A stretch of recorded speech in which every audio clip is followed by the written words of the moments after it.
নমস্কার, কেমন আছো সবাই? আশা করি ভালোই আছো। পুতুল ব্লগ টাইম চ্যানেলে নতুন আরও একটু ব্লগে তোমাদের সবাইকে স্বাগত জানাই।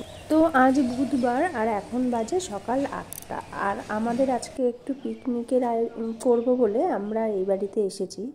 তো দেখো, এদিকে আমাদের পিকনিকের আয়োজন শুরু হয়ে গেছে। আর এখন তো আমরা 4 বোন আর আমাদের বাচ্চাগুলো এই কজনা মিলেই পিকনিক করছি। তো আমরা যখন ছোট ছিলাম তো আমাদের পরিবারটা অনেকটাই বড়, তো 50-60 জন হবে নিজেদের লোকেরাই।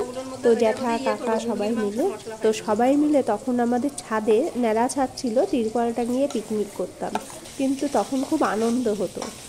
আর খাওয়া দাওয়া করা হতো, সব মাটির ভাঁড় নিয়ে আসা হতো, মাটির ভাঁড়ে মাংস রাখা হতো, মাটির থালা নিয়ে আসা হতো।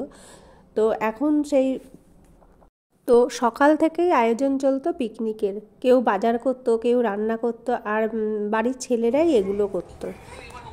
তো এখন সবাই সবার কাজে ব্যস্ত, কেউ সময় দিতে পারে না।